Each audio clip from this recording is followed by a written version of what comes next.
中华艺术大学致力伫咧推动 USR 计划，透过计划团队师生的专业实力，今日去社区看见浅山地区所面临的困境，利用物、人、善三个循环的概念，借由浪费再利用，开发银发第二专长、健康照护等作为。同时，每项企业导入达到社区创新，并将成功的经验传送到国际上，扩散影响力，嘛形成了大学社会责任。台南浅山地区就是关庙玉井左镇这个山这个区域，我们跟他透过很多的农产的合作、长期照顾的合作，把我们中华医大医是健康的这个概念，把它延伸到这个浅山地区哈。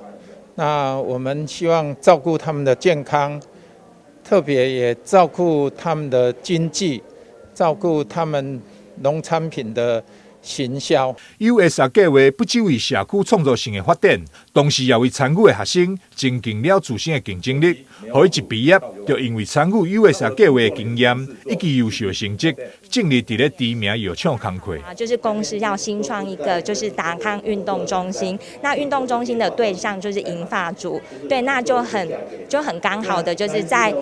我在学生时期所应用到就是协助社区还有协助老人这一块，然后可以将我所学的一些就是事物，然后应用在就是目前现在的工作。那我真的就是觉得说学校能就是做 USR， 真的其实对我们毕业生是一个很大的帮助。为了会当增进经验交流，活动嘛邀请安平安创意科技执行长施博峰，甲师生进行地方创新的经验分享。我在安平大概有21年一个在地的一个文创，还有一些在地一些发展。那这里面其实有包含到说怎么从创意变生意这一块哈。那我们必须把这一块的一些不管是记录啦、过程啦，办到跟这土地的一些相关性的深度都结合在一起。那学生呢能够提早接受这一块呢，其实是一个很棒的一个经验哈。那包含到现在的一个社会趋势里面，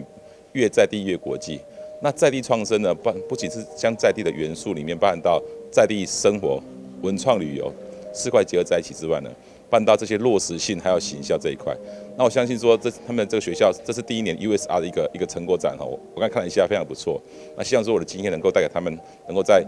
对这个未来这个台湾的市场发展、在地创生能够带来更多的贡献。